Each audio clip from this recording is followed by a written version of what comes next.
Vayamos en nuestras Biblias a Hechos capítulo 4 hacia el final de Hechos capítulo 4 desde el versículo 32. Vamos a terminar el capítulo 4 y vamos a complementar con el capítulo 5.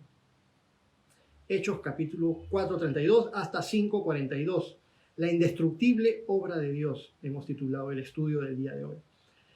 En la sesión anterior, la semana pasada, habíamos estudiado el capítulo 4 hasta el versículo 31. Luego, cuando llegamos a ese punto, dijimos que los versículos finales del capítulo 4, los que van desde el versículo 32 hasta el versículo 37 del capítulo 4, lo estudiaríamos junto con el capítulo 5 por razones de continuidad temática. La última parte del capítulo 4 tiene que ver con la primera parte del capítulo 5. En general, en el libro de Hechos, en forma general, podemos apreciar la formación y el funcionamiento de la iglesia cristiana en sus inicios, desde el derramamiento del Espíritu Santo en Pentecostés, como ya habíamos dicho. Pero ya sin más preámbulo, vamos de frente al texto que nos corresponde el día de hoy. Vamos a Hechos 4:32, el lugar exacto donde nos quedamos en la sesión anterior. Saludos, Lucy. Hechos 4:32. Vamos a leer. Dice, y la multitud de los que habían creído eran de un corazón y un alma, y ninguno decía ser suyo propio nada de lo que poseía, sino que tenían todas las cosas en común. Primeramente vemos que ya era una gran multitud la que estaba formando parte de esta incipiente iglesia cristiana.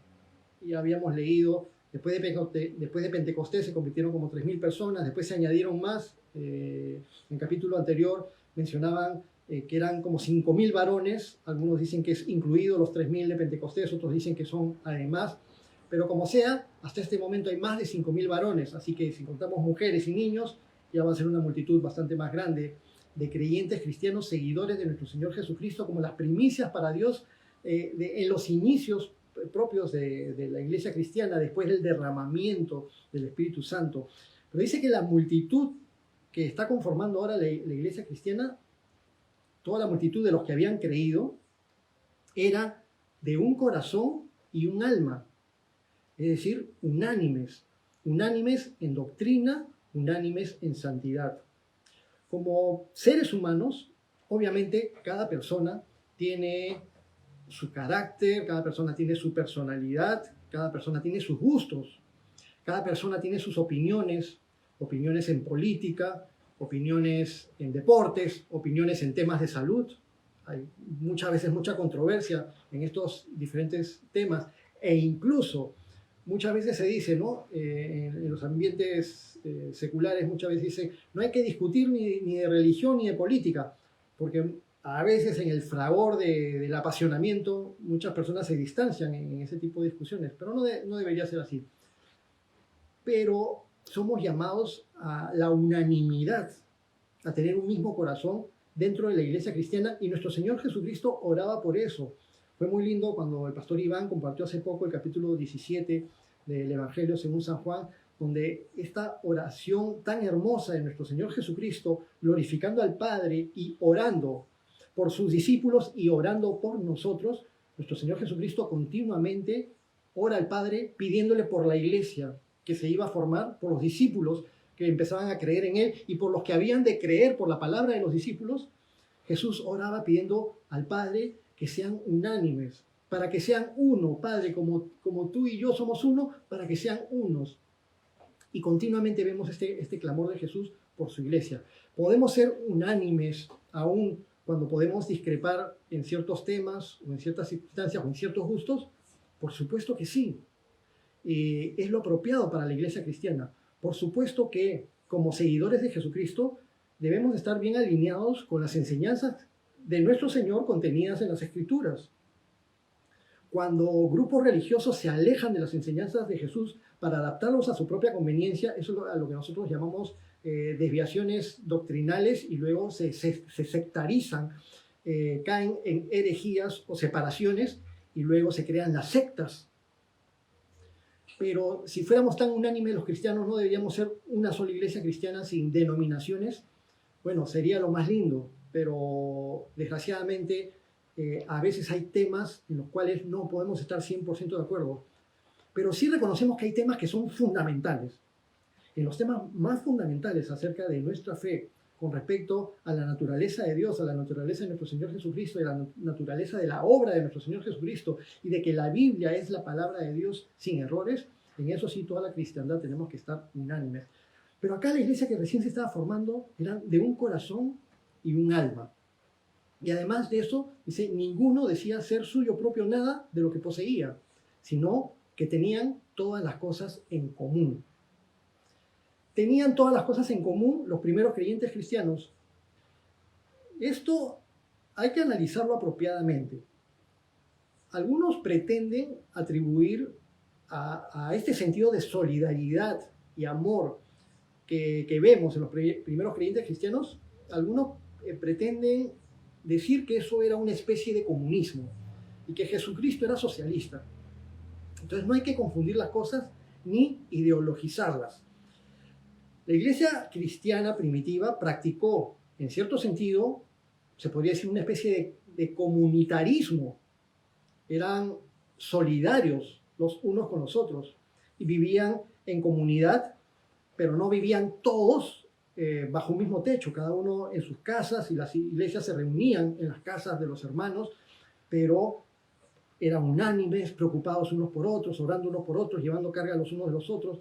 Pero la iglesia no era perfecta. Vamos a estudiar acá mismo en el libro de Hechos más adelante algunas imperfecciones y algunos conflictos que existieron en la misma iglesia primitiva, porque donde hay seres humanos van a haber diferencias, problemas y conflictos. Pero esta especie de comunitarismo, amor solidario con respecto a los bienes que eran compartidos entre los hermanos, los que tenían más compartían con los que tenían menos y a nadie le faltaba nada, es completamente diferente a lo que es el comunismo o el socialismo. Primeramente, que este amor solidario no es una política impuesta a la fuerza, sino un gesto voluntario de solidaridad y de amor entre los creyentes cristianos, como un reflejo del amor de nuestro Dios por medio de su Hijo Jesucristo. Nadie tenía ni nadie sentía la obligación impuesta de compartir sus bienes. Los que lo hacían simplemente lo hacían como un reflejo del amor de Cristo. El comunismo, lejos, muy diferente, es una ideología política y social que impone a la fuerza una élite gobernante que domina y empobrece a toda la población para forzarla a ser dependiente del Estado y por medio de esa dependencia tener completo control y completo dominio sobre las personas y sobre sus voluntades. Cuando el Estado empobrece a toda la población, entonces la vuelve dependiente del Estado. Y en esa manera ejerce ese completo control y completo dominio. Así que ahí es, luego de que el Estado empobrece a todos y los domina y los tiene sujetos e impone todas sus políticas y donde no hay libertad, entonces ahí es cuando el Estado proclama todos somos iguales. Pero ¿qué sucede? Que la élite gobernante siempre es extremadamente rica, poderosa, déspota y casi siempre asesina también. Continuamos con el versículo 33, Hechos 4:33. Continúa diciendo, y con gran poder los apóstoles daban testimonio de la resurrección del Señor Jesús, y abundante gracia era sobre todos ellos. Entonces los apóstoles daban testimonio de la resurrección del Señor Jesús. Parte de la continua predicación del Evangelio era dar testimonio de la resurrección de Jesucristo. Muchas veces cuando compartían las palabras del Evangelio, la necesidad de arrepentirse y la posibilidad de ser salvos a través de Jesucristo, contemplaban no solamente el hecho de que Jesús había muerto por los pecados, sino que además había resucitado para que tuviéramos la misma esperanza de tener vida eterna con aquel que hizo lo que dijo que iba a hacer. Y el testimonio de la resurrección de Jesucristo era una parte fundamental del mensaje evangelístico. Entonces los apóstoles daban testimonio de la resurrección. Ahora nos preguntamos, en nuestros días, cuando compartimos la palabra, cuando predicamos, ¿Damos testimonio también continuamente de la resurrección de Jesucristo o nos limitamos solamente a decir, ¿debes recibir a Jesús como Señor y Salvador? Se trata de dar las buenas nuevas, y entre las buenas nuevas no solamente hablar de que Jesucristo murió por nuestros pecados, de que Dios nos ama, de que Dios quiere perdonarnos, de que necesitamos arrepentirnos, pero además de que Jesucristo resucitó y que por medio de Jesucristo podemos tener vida eterna y nueva vida acá.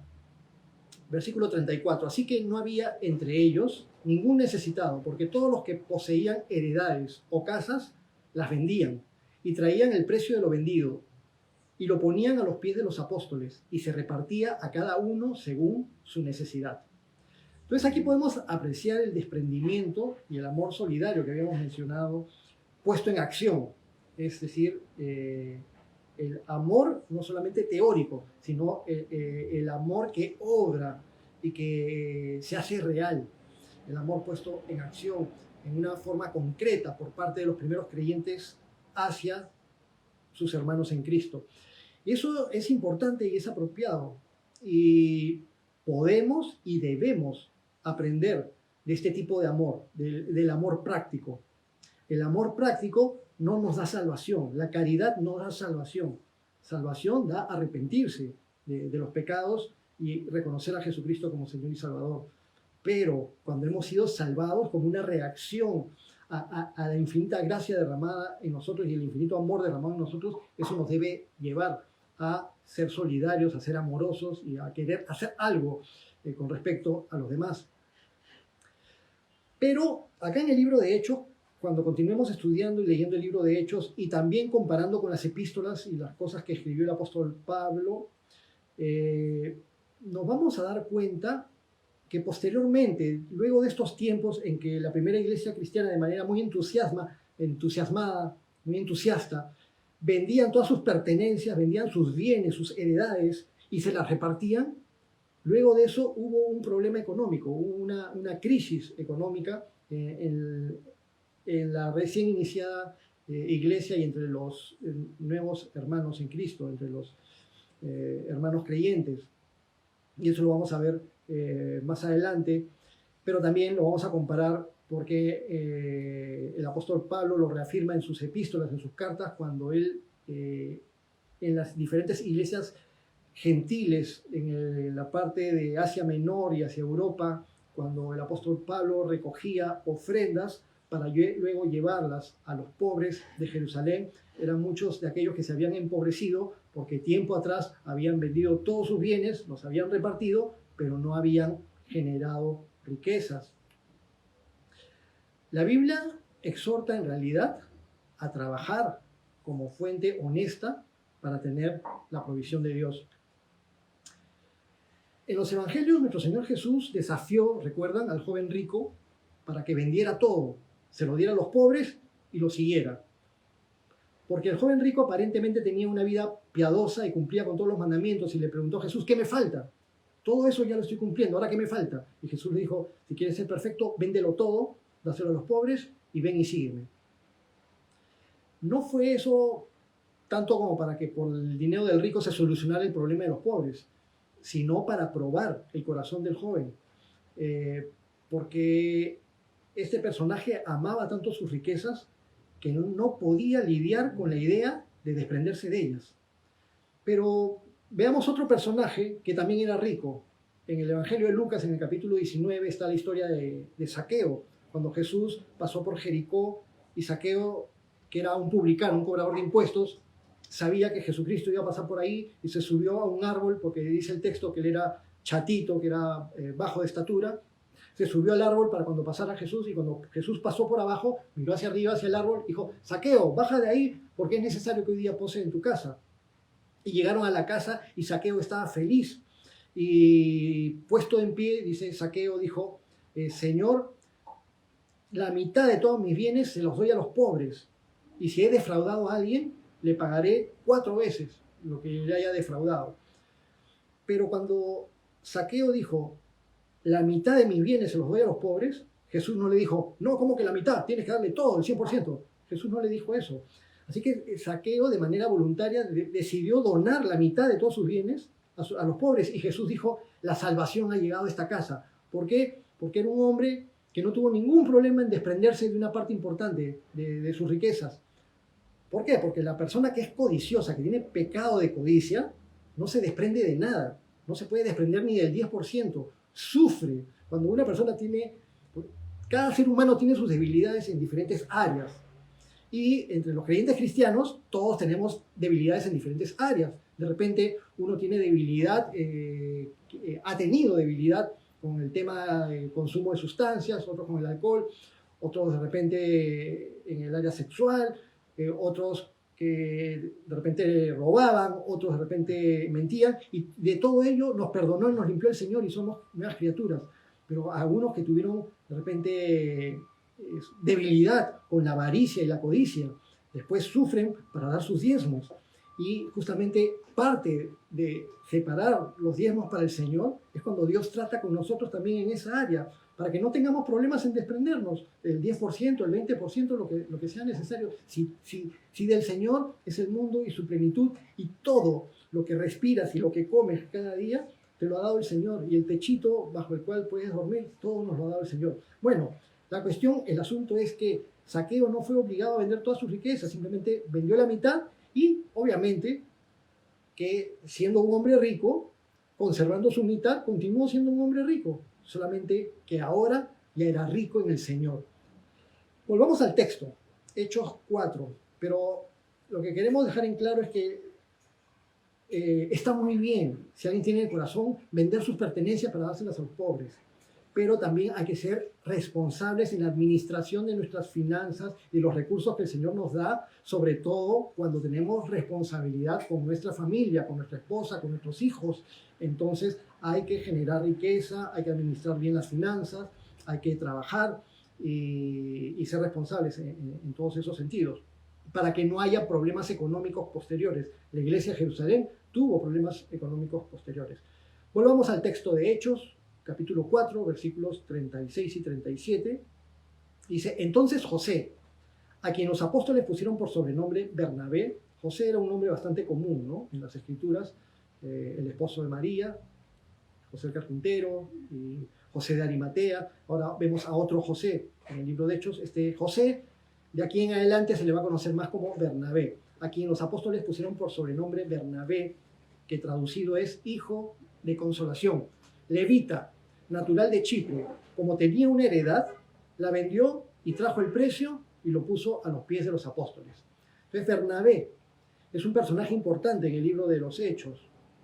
Su acción en este pasaje que estamos leyendo, en un momentito, se va a contrastar con lo que sucede al inicio del capítulo 5, cuando leamos acerca de Ananías y Zafira. Ya muchos de ustedes, por supuesto, ya saben del tema, y vamos a poder comparar ambas actitudes, porque Bernabé, de aquí en adelante vamos a ver que su vida fue utilizada de manera fructífera para la gloria del Señor, pero todo lo contrario sucedió con Ananías y Zafira, que su abrupto fin no permitió que sus vidas pudieran ser usadas fructíferamente para la gloria del Señor, y todo dependió de la actitud del corazón con la cual se hicieron las cosas para Dios. Se nos dice en el texto que Bernabé era natural de Chipre. Ustedes pueden ver sus mapitas de la zona de Israel, de la zona de Canaán y en el mar Mediterráneo, en la costa, como a unos 100 kilómetros de la costa de Siria, 120 kilómetros está la isla de Chipre, una de las islas más grandes en el mar Mediterráneo. Y Bernabé, al ser originario de Chipre, vamos a ver que cuando salen en su primer viaje misionero con Pablo, después de que se convierta el apóstol Pablo, al principio tanta era la importancia que decían Bernabé y Pablo salieron, o Bernabé y Saulo salieron y fueron en su primer viaje misionero y fueron primeramente a Chipre, aprovechando que ese era el lugar del origen de Bernabé. Entonces él conocía el lugar y aprovechaban esas circunstancias. A veces son cosas que podemos aprovechar. Hace años, el año 2003, tuvimos la oportunidad de hacer un viaje misionero con el Instituto Bíblico a la ciudad de Huánuco. ¿Y por qué escogimos la ciudad de Huánuco? Porque era una ciudad de la cual es originario mi padre, mi familia paterna, y yo ya había ido muchas veces, muchísimas veces a Huánuco durante mi juventud, como viaje, como tiempos de vacaciones, etcétera. Conocía muy bien la zona y conocía muy bien a la gente del lugar. Entonces esto que empezó como un viaje misionero en el año 2003 se convirtió en que al final mi esposa y yo, junto con Juan José, bien chiquitito, con mi hijo Juan José de 6 meses de nacido, nos fuéramos ya a vivir como misioneros a la ciudad de Huánuco y nos quedáramos por allá 8 años. Entonces se aprovechan ciertas circunstancias, así como Bernabé después aprovechó el ser natural de Chipre. Se nos dice que Bernabé era también levita, es decir, descendiente de la tribu de Leví, uno de los 12 hijos de Jacob, una de las 12 tribus de Israel. Pero en los tiempos de Moisés, de acuerdo a la ley de Moisés, los levitas no tenían heredad, porque ellos trabajaban en la administración del templo y en el servicio de Dios, y las otras tribus sí tenían heredad, las otras tribus tenían actividad económica y diezmaban su actividad económica para proveer a la tribu de Leví, que se dedicaba exclusivamente al servicio de Dios. Pero ahora ya en los tiempos de Jesús y en los tiempos de Hechos de los Apóstoles, vemos que ya la circunstancia en ese sentido no era radicalmente de acuerdo a la ley. Bernabé, levita, sí tenía una heredad, pero sin embargo, Bernabé vendió su heredad y puso el dinero a los pies de los apóstoles. Pero de aquí en adelante, la heredad de Bernabé fue Dios mismo. Y qué lindo es poder decir, Dios mío, tú eres mi heredad, tú eres mi porción, tú eres mi sustento, tú eres mi sueldo, tú eres mi trabajo, tú eres mi negocio, tú eres mi proveedor, Jehová Jireh, tú eres mi todo, todo lo que tengo lo tengo por ti. Y sea lo que tenga, la carrera que tenga, el negocio que tenga, el trabajo que tenga, todo para la gloria de Dios. Pero y así quedó Bernabé. No hay herencia o heredad más grande y valiosa que depender de Dios en todos los aspectos, incluido, por supuesto, el económico. Bernabé era primo o tío de Marcos. Marcos, el que escribió el Evangelio según San Marcos, que en Hechos de los Apóstoles vamos a ver que se llamaba Juan Marcos, era o sobrino o primo, depende cómo se traduzca la palabra griega anepsios. En Colosenses 4:10, ahí está en el texto que Bernabé era tío o primo de Marcos, hermano de la madre o tío de la madre o primo de la madre, depende cómo se traduzca la palabra. Vamos a ver a Bernabé como un personaje importante más adelante en el libro de Hechos, hacia el capítulo 9, vamos a ver cómo Dios lo usa para lo que Dios iba a hacer con el apóstol Pablo. Dios utilizó a Bernabé y luego Dios utiliza a Bernabé para levantar también a Juan Marcos. Eso lo vamos a ver más adelante. Ahora sí, Hechos capítulo 5. Hechos 5:1 dice, pero cierto hombre llamado Ananías, con Zafira su mujer, vendió una heredad. Entonces, aquí está contrastando lo que sucedió con Bernabé. Había un hombre, José, que los apóstoles llamaban Bernabé, siendo levita y de natural de Chipre, vendió su heredad y puso el dinero a los pies de los apóstoles. Pero, capítulo 5, pero cierto hombre llamado Ananías, con Zafira su mujer, vendió una heredad y sustrajo del precio, sabiéndolo también su mujer, y trayendo solo una parte, lo puso a los pies de los apóstoles. Y dijo Pedro, Ananías, ¿por qué llenó Satanás tu corazón para que mintieses al Espíritu Santo y sustrajeses del precio de la heredad? Aquí va a haber un problema con una actitud completamente diferente, contrastada, como nos dijimos, con la actitud de Bernabé. La actitud de Ananías y Zafira es completamente diferente. A finales del capítulo 4 acabamos de leer los actos de desprendimiento de los primeros creyentes cristianos. Vendían sus heredades, vendían sus bienes, vendían sus propiedades, nadie decía hacer suyo propio las cosas, traían el dinero a los pies de los apóstoles y compartían unos con otros, y no había codicia ni avaricia, y había completo desprendimiento. Y vimos que ese era un hermoso gesto espiritual, pero traducido en actos concretos, el amor puesto en obra. Pero Ananías y Zafira ahora querían parecer igual de buenitos que los demás hermanos cristianos, que compartían todo y que vendían sus bienes y los traían a los pies de los apóstoles. Y Ananías y Zafira no se querían quedar atrás, o querían parecer tan espirituales como los demás, que querían que parezca que habían vendido algo y que lo habían dado todo, pero en realidad no lo habían hecho así. ¿Y qué le dice Pedro en el versículo 3? Ananías, ¿por qué llenó Satanás tu corazón para que mintieses al Espíritu Santo? Entonces, Pedro acá está ejerciendo don de discernimiento dado por el Espíritu Santo y se da cuenta de lo que había sucedido. Ya sabe lo que había sucedido y confronta a Ananías.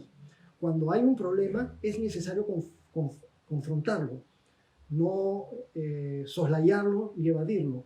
Y es un acto de amor confrontar de la manera apropiada, con el Señor de por medio. La codicia y el amor al dinero en la Biblia son considerados como idolatría y contravienen al primer mandamiento que dice: no tendrás dioses ajenos delante de mí. La codicia, el amor al dinero puede ser también un indicio de falta de fe en el Señor, porque ese es el Señor el que promete que va a proveer para todas las necesidades de sus hijos. Pero entonces Pedro le dice a Ananías: ¿por qué llenó Satanás tu corazón? Ananías y Zafira estaban entre toda la multitud de creyentes y de los primeros discípulos. ¿Por qué llenó Satanás tu corazón? Entonces, el creyente cristiano no está libre de ser tentado por Satanás. Nuestro Señor Jesucristo fue tentado por Satanás. Ahora, Ananías y Zafira fueron tentados en esta área específica de la codicia y también de querer aparentar algo con los demás cristianos, querer aparentar hipócritamente algo que no es. Se supone que Satanás no debería tener el poder de llenar el corazón de un creyente. Pedro le dice a Ananías, ¿no? ¿Por qué llenó Satanás tu corazón? Y ese es un poder que Satanás no debería tener, si es que el creyente hiciera uso de los recursos que Dios nos da para resistir al enemigo. Los versículos son incontables, solamente voy a citar uno, Santiago 4:7. Someteos pues a Dios, resistid al diablo y huirá de vosotros. También se nos dice que Ananías trató de mentir al Espíritu Santo. ¿Por qué llenó Satanás tu corazón para que mintieses al Espíritu Santo? O sea, Ananías intentó mentir al Espíritu Santo. La palabra traducida como mentir, la palabra pseudomai en griego, significa tratar de engañar con una falsedad. En otras palabras, timar o estafar. Es obvio que al Espíritu Santo no se le puede mentir porque el Espíritu Santo es omnisciente, pero puede existir gente que intente o pretenda mentir al Espíritu Santo. Pero es importante destacar que el acto de tratar de estafar o de tratar de timar solamente puede ser aplicado en contra de alguien inteligente. Yo no puedo estafar al río, yo no puedo timar al viento. Se intenta cometer un acto de esta naturaleza en contra de alguien, en este caso en contra del Espíritu Santo. Pero, aunque haya habido una intención de no actuar honestamente con respecto a Dios, Dios no puede ser objeto de una estafa. Nadie puede estafar a Dios. Entonces termina siendo un acto necio, sin sentido, porque a Dios no lo podemos engañar tratando de hacernos los muy espirituales, porque Dios lo ve absolutamente todo. La hipocresía no tiene lugar frente a Dios, y mucho menos en los tiempos del inicio del cristianismo, en que la iglesia empezaba a formarse, a fortalecerse como un edificio espiritual, uniéndose todos los creyentes y empezando a forjarse.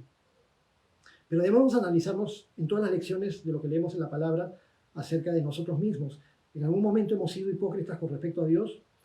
¿Alguna vez hemos querido parecer muy espirituales delante de los demás? A veces hemos tratado de aparentar por cualquier medio lo que no es. Pedro le sigue llamando la atención a Ananías en el versículo 4 con respecto a la propiedad. Esa propiedad que vendiste, Ananías, reteniéndola, ¿no se quedaba a ti?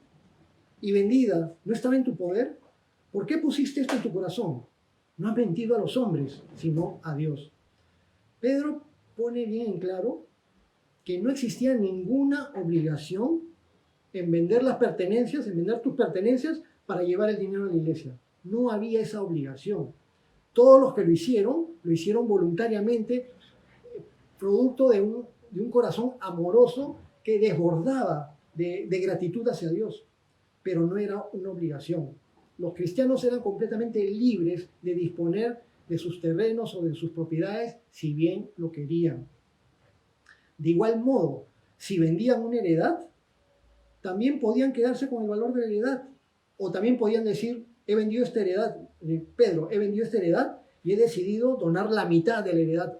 Acá está el dinero. Ah, muy bien. ¿Quién te iba a criticar eso? Y eso es lo que Pedro le reprocha. Era tu propiedad, te la podías quedar. Y si la vendías, también te podías quedar. Pero ¿por qué vienes a mentir y a querer aparentar algo que no es real? Entonces, queda bien en claro que no es que fuera una obligación para Ananías, en primer lugar. Otro detalle importante en las palabras de Pedro es en lo que se refiere al Espíritu Santo. Le dijo a Ananías, no has mentido a los hombres, sino a Dios. En el versículo 3,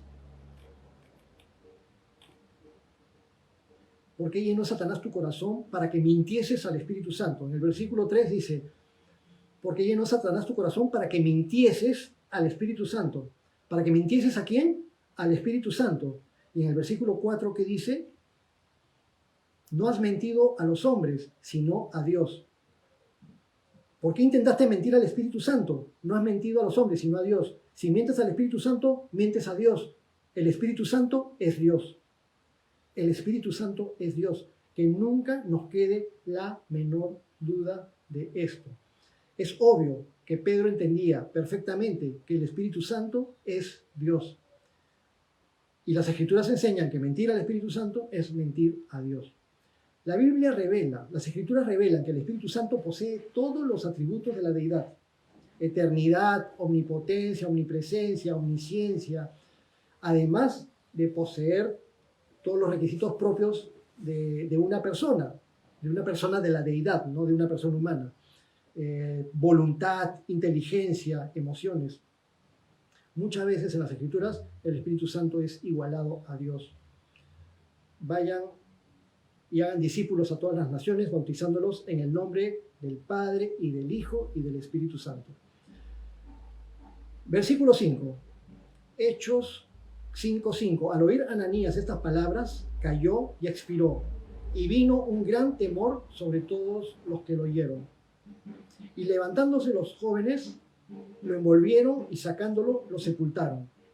Pasado un lapso como de 3 horas, sucedió que entró su mujer, no sabiendo lo que había acontecido.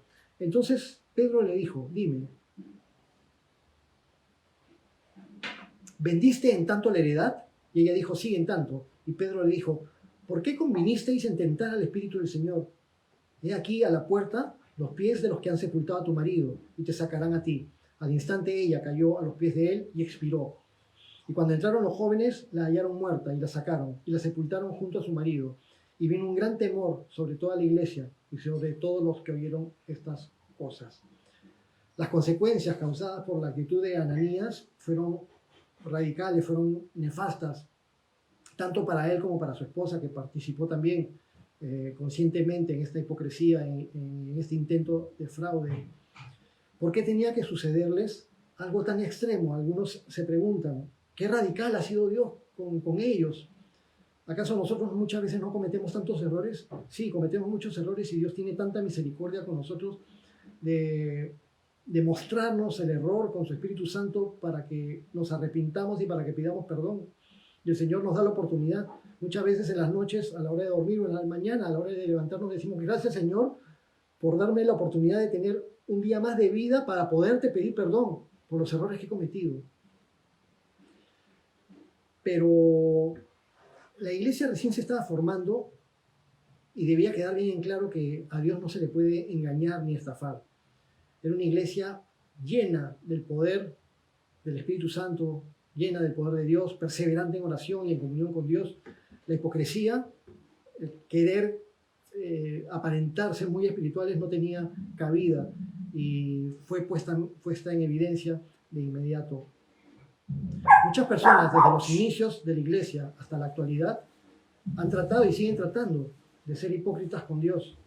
Y aunque no caigan muertos en el instante, necesitan arrepentirse. Si alguien no se arrepiente de su hipocresía, Dios se lo va a tomar en cuenta, va a tener que responderle a Dios de todas maneras. Dios no puede ser burlado. Hechos 5:12. Una mención aparte, rápidamente. Algunos piensan que el hecho de que Ananías y Zafira hayan fallecido en forma tan abrupta y de golpe en ese momento fue un acto de misericordia de Dios, quien se los llevó en ese momento a su presencia antes de que pudieran continuar con un pecado que les iba a llevar a hacer cosas peores. Esa es la opinión de algunos comentaristas. Hechos 5:12, y por la mano de los apóstoles se hacían muchas señales y prodigios en el pueblo, y estaban todos unánimes en el pórtico de Salomón. De los demás, ninguno se atrevía a juntarse con ellos, mas el pueblo los alababa grandemente, y los que creían en el Señor aumentaban más, gran número así de hombres como de mujeres, tanto que sacaban a los enfermos a las calles y los ponían en camas y lechos, para que al pasar Pedro, a lo menos su sombra cayese sobre alguno de ellos. Y aún de las ciudades vecinas venían muchos a Jerusalén trayendo enfermos y atormentados de espíritus inmundos, y todos eran sanados. Entonces vemos el poder de la iglesia cristiana en sus inicios y cómo va aumentando en número. Pero leemos algo en el texto que nos llama la atención de cómo cuando va creciendo la iglesia en número y los apóstoles iban por las ciudades y en algunos lugares sacaban a los enfermos en camillas y los ponían por el lugar por donde debía pasar Pedro para que aunque sea la sombra de Pedro cayera sobre ellos y eso efectuara algún tipo de sanidad. Ya hemos visto que las señales y los prodigios sirven para glorificar a Dios principalmente y también como una prueba del respaldo o de la autoridad recibida por parte de Dios. Además, como habíamos visto cuando Pedro y Juan participaron en la sanidad de ese hombre cojo de nacimiento, una sanidad o un milagro importante pueden servir como una oportunidad para testificar y compartir el Evangelio. Pero las señales y los prodigios no deben ser la base de la fe, porque la fe viene por el oír por la palabra de Dios, dice el apóstol Pablo en Romanos 10:17. Una fe que se sustenta en señales se desvanece o se debilita con facilidad cuando no hay señales. Un creyente anda por fe y no por vista, según de Corintios 5:7. Pero causa curiosidad y un poco de controversia, ¿no? Que el texto diga que a los enfermos los ponían en camas y lechos para que al pasar Pedro, a lo menos su sombra cayese sobre alguno de ellos.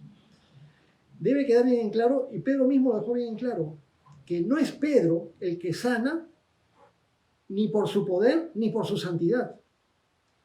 Y los milagros que se empezaron a obrar y los milagros que se dieron no fueron porque la sombra de Pedro fuese milagrosa. No había tal tipo de fetichismo, ni se enseñaba tal tipo de fetichismo en la iglesia cristiana. Pedro mismo lo dijo cuando sanaron al cojo de nacimiento. Dijo, no fue por mi poder ni tampoco por mi piedad, fue en el nombre de Jesús. Fue en el nombre de Jesús que este hombre recibió sanidad, completa sanidad. Siempre, siempre, siempre, el que sana es Jesucristo. Los milagros son obrados por el poder de Jesucristo, por medio de la fe que se pone en Jesucristo y en su nombre.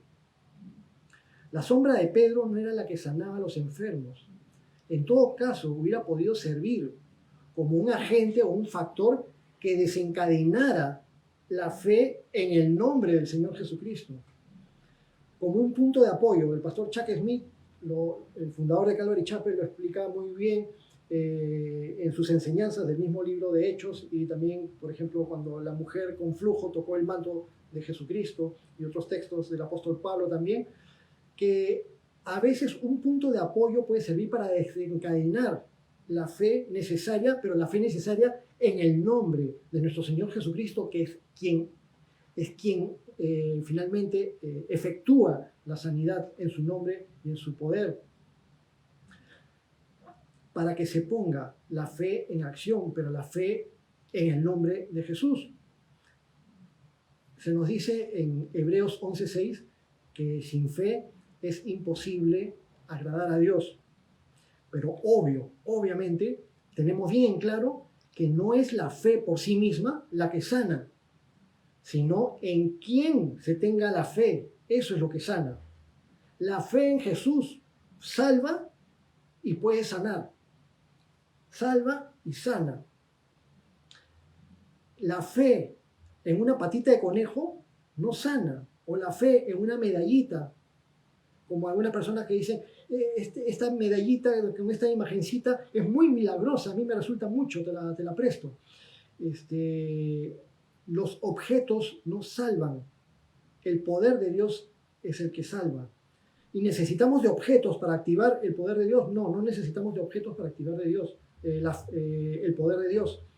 Pero vemos en algunos casos bíblicos, como por ejemplo, lo mencioné hace un momentito, la mujer con el flujo de sangre, que vino, había mucha multitud, no quiso hablar con Jesús, tuvo roche, tuvo vergüenza, pero fue por detrás y le tocó el manto. Dijo, si tan solo tocó su manto, seré sana. Y ya sabemos la historia, cómo la mujer fue sanada, pero ella no fue sanada por el poder del manto. Ella fue sanada porque creía que el que tenía el manto era poderoso para sanarla. Ella podría haber sido sanada sin tocar el manto, pero el manto desencadenó, el hecho de tocar el manto de Jesús desencadenó su fe en Cristo, y de tal manera que nuestro Señor Jesús en su misericordia le dijo, ten ánimo, hija, tu fe te ha salvado. Continuamos, Hechos 5:17. Entonces, levantándose el sumo sacerdote y todos los que estaban con él, esto es, la secta de los saduceos, se llenaron de celos y echaron mano de los apóstoles y los pusieron en la cárcel pública. Mas un ángel del Señor, abriendo de noche las puertas de la cárcel y sacándoles, dijo, id y puestos en pie en el templo, anunciad al pueblo todas las palabras de esta vida. Entonces ya empezamos a ver las primeras persecuciones en contra de los seguidores de Jesucristo. O sea, Jesucristo, a nuestro Maestro, a nuestro Señor, lo persiguieron y lo mataron. Jesús mismo dijo y prometió que sus seguidores habrían de experimentar lo mismo. Así que no pensemos que nosotros vamos a estar libres de experimentar lo que experimentaron los primeros discípulos. Quizás acá en el Perú y en nuestra cultura todavía le estemos pasando tranquilos porque no hay el tipo de persecuciones que hay en otras partes del mundo, en países comunistas, en países del sudeste asiático, en la India o en países de extremismo religioso y de religión musulmana, donde persiguen y matan a creyentes cristianos. Pero sin embargo, habremos experimentado pruebas de otros tipos, porque todos los cristianos alrededor del mundo y en todas las épocas experimentan pruebas y vicisitudes y tribulaciones de diferentes tipos. Pero en esta oportunidad ya los apóstoles empiezan a experimentar las primeras persecuciones. Echan mano de ellos los sumos sacerdotes con los saduceos y los meten en la cárcel. Pero los meten a la cárcel y de inmediato un ángel los saca de la cárcel. Simplemente es una demostración de la soberanía y del poder de Dios. Hay veces que fueron liberados milagrosamente, lo vamos a ver más adelante de nuevo con Pedro, pero en otra oportunidad, en el capítulo 12, cuando lleguemos, vamos a ver que al apóstol Jacobo, hermano de Juan, le echaron mano y le cortaron la cabeza y murió en ese momento. Fue el primero de los apóstoles en morir como mártir. Tiempo anterior a que muera Jacobo, lo vamos a ver en el capítulo 7, Esteban, no apóstol, pero sí diácono de la iglesia, también fue ejecutado por su fe en Jesucristo. Entonces vamos a ver que la soberanía del Señor, cuando Él puede librar, Dios puede librarte siempre, pero a veces llega el tiempo en el que el Señor ya decide llevarse a unos y dejar acá a otros. Obviamente, si somos creyentes cristianos, estamos seguros de esto, que a los que el Señor lleva son los más bendecidos que los que se quedan mientras el Señor quiera que nos sigamos quedando acá todavía. Entonces, ¿qué le dice el ángel que libró a los apóstoles, a Juan y a Pedro? Les dijo, vayan al templo y anuncien al pueblo todas las palabras de esta vida, es decir, todas las palabras que son importantes para esta vida y para la vida eterna, todas las palabras de vida, las palabras del Evangelio, las palabras de salvación, las palabras para que los seres humanos sepan lo que necesitan para que puedan tener una relación con su Creador, por medio de la fe en Jesucristo. Versículo 21. Habiendo oído esto, entraron de mañana en el templo y enseñaban. Pedro y Juan fueron metidos presos por enseñar y apenas son liberados, van y de nuevo y siguen predicando. Bueno, el ángel les dio esa indicación, pero hay que ser obedientes a la voluntad de Dios y ya no les interesaba las consecuencias de lo que pudiera pasar. Otras personas dirían, ni loco, voy y regreso al templo, ¿para qué? Para que me maten. Pero ya no tenían ese temor. Ahora eran testigos de la resurrección de Jesucristo, estaban llenos del Espíritu Santo, habían pedido de nuevo para predicar la palabra y con toda valentía van de nuevo al templo. Entre tanto vinieron el sumo sacerdote y los que estaban con él y convocaron al concilio y a todos los ancianos de los hijos de Israel y enviaron a la cárcel para que fuesen traídos. Pero cuando llegaron los alguaciles no los hallaron en la cárcel. Entonces volvieron y dieron aviso diciendo, por cierto, la cárcel hemos hallado cerrada y con toda seguridad, y los guardas afuera de pie ante las puertas, mas cuando abrimos a nadie hallamos dentro. Cuando oyeron estas palabras, el sumo sacerdote y el jefe de la guardia del templo y los principales sacerdotes dudaban en qué vendría a parar aquello. Pero viniendo uno, les dio esta noticia. He aquí, los varones que pusisteis en la cárcel están en el templo y enseñan al pueblo. Entonces fue el jefe de la guardia con los alguaciles y los trajo sin violencia, porque temían ser apedreados por el pueblo. Cuando los trajeron, los presentaron en el concilio, y el sumo sacerdote les preguntó, diciendo, ¿no les mandamos estrictamente que no enseñasen en ese nombre? Recordemos que después de la sanidad del hombre cojo de nacimiento, Pedro y Juan fueron capturados y llevados ante el concilio y fueron exhortados y prohibidos de hablar del nombre de Jesús. Y Pedro aprovechó el momento para darles un discurso también, un discurso evangelístico. Pero en ese momento cuando el concilio, el sumo sacerdote, los principales sacerdotes y los saduceos y el concilio junto con los demás exhortaron a los apóstoles a que no predicaran más en el nombre de Jesús, Pedro y Juan tuvieron una respuesta categórica, y esa misma respuesta categórica la dan en este momento.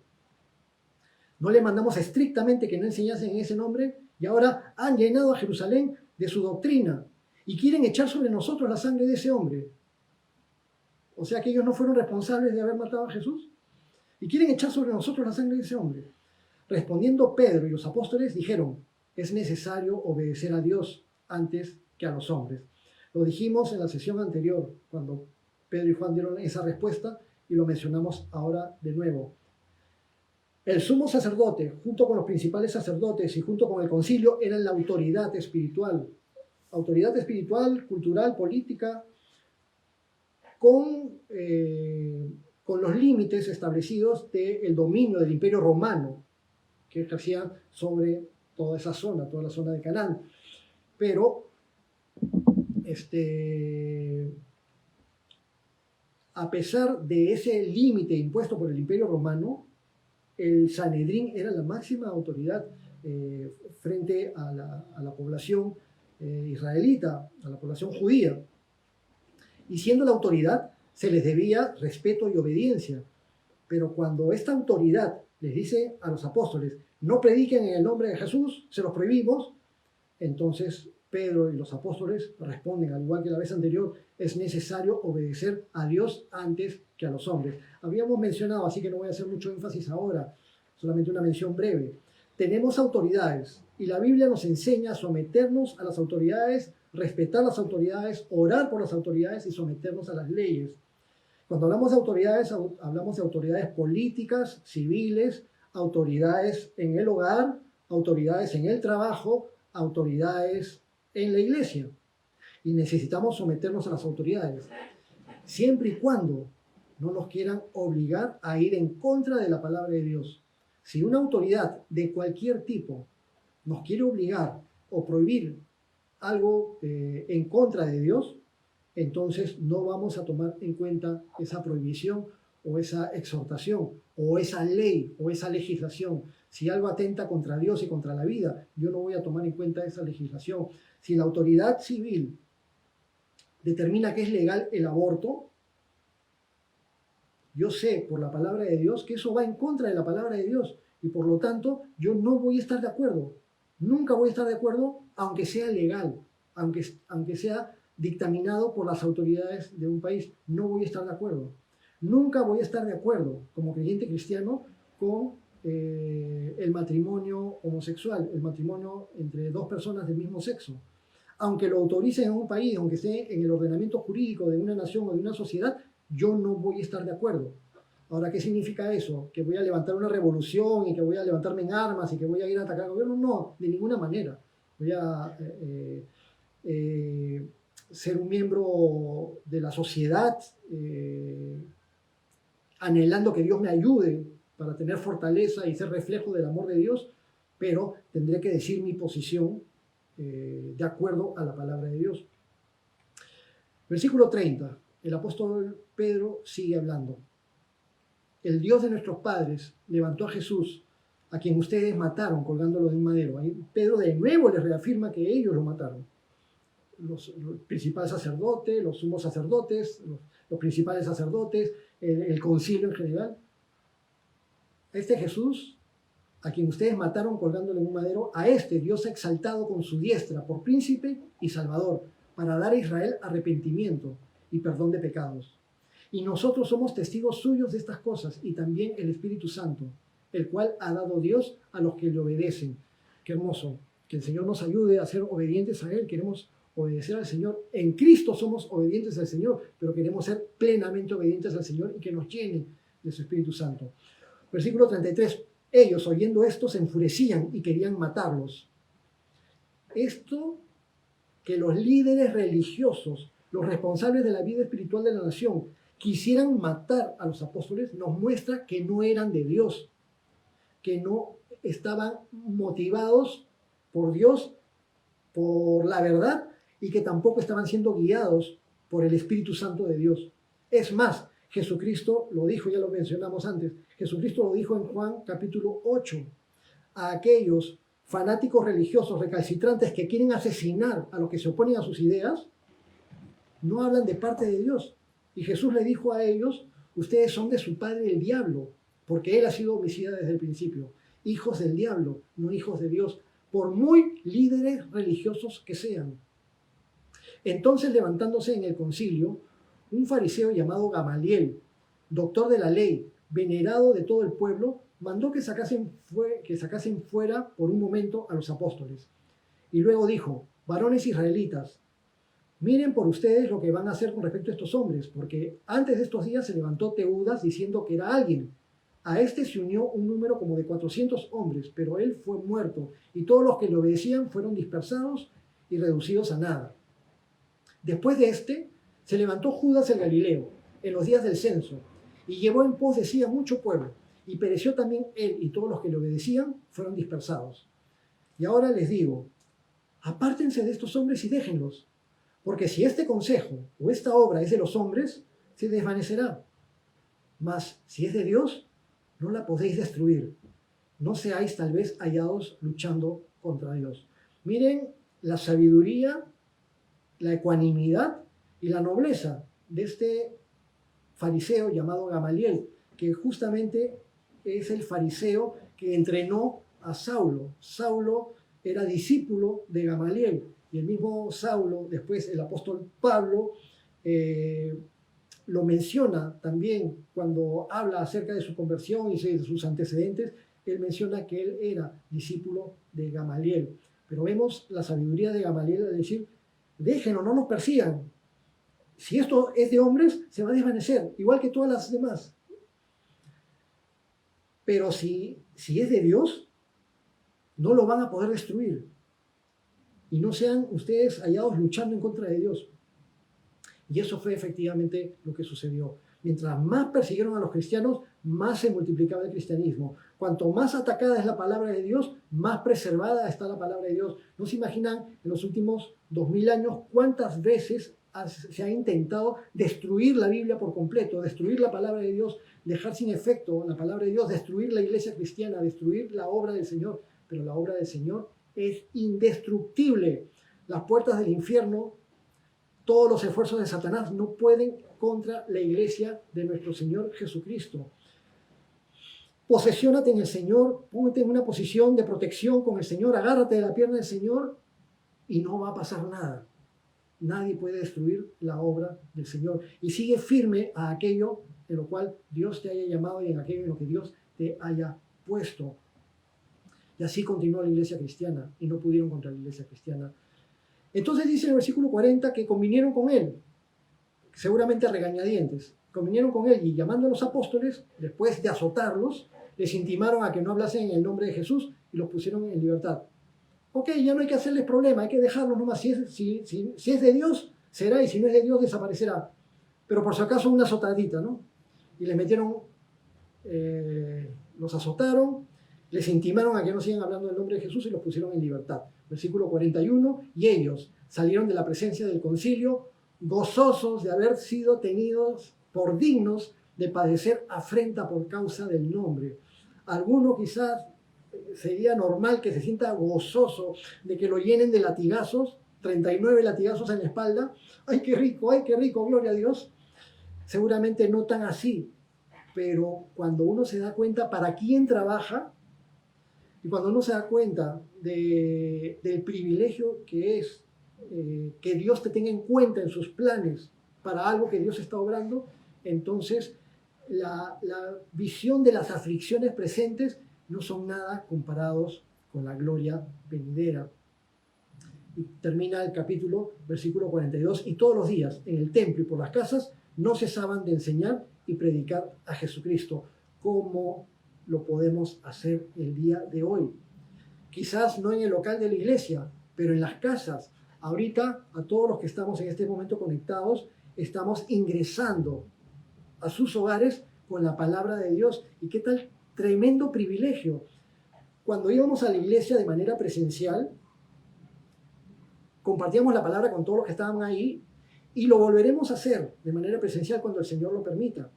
Pero obviamente que nosotros no íbamos a la casa de 40 hermanos y mucho menos al mismo tiempo. En este momento, yo no podría estar personalmente en la casa de cada uno de ustedes compartiendo la palabra de Dios, pero qué maravilloso lo que Dios está permitiendo de que a través de la tecnología pueda yo estar compartiendo la palabra y estar en sus hogares y que reciban en tiempo real y de manera simultánea la palabra de Dios y que podamos estar hermanados y en un mismo espíritu con la palabra de Dios. ¡Qué maravilla! Y cuando pase la pandemia, todos los creyentes cristianos alrededor del mundo estamos convencidos de que además de las reuniones presenciales, vamos a continuar con todos los instrumentos y herramientas que el Señor nos permita por las redes, sea Facebook en este momento, y cuando Facebook se ponga bravo y empieza a censurarnos y empiezan a cerrar las páginas de las iglesias y empiecen a quitar nuestros videos, entonces será por otra red social y por otra red social o por nuestra página web y por otros medios que el Señor nos dará. Pero vamos a seguir adelante con lo que el Señor ha puesto en nuestras manos. Muy bien, eso es todo por ahora. Vamos a orar para terminar. Amado Padre, te damos muchas gracias, Señor. Recibimos con júbilo y con gozo tu palabra. En medio de estos tiempos difíciles, Señor, ten misericordia en nuestros hogares, en nuestras casas, en nuestras familias, en nuestros hermanos, aquellos que estén pasando por momentos difíciles aún. Pero te damos gracias, Señor, por tu misericordia y porque sabemos, Señor, que estamos en tus manos. Sabemos que tú estás en control de todas las circunstancias y sabemos que tú te vas a glorificar grandemente y que sigues obrando en el nombre de tu Hijo Jesucristo a través de todos tus hijos, a través de la iglesia cristiana, la novia, la esposa de tu Hijo Jesucristo, y que te vas a glorificar grandemente y que todos tus propósitos se van a cumplir. Amado Señor, te entregamos lo que viene por delante, guíanos en todo, te amamos y todo esto te lo pedimos en el nombre de tu Hijo Jesús. Amén.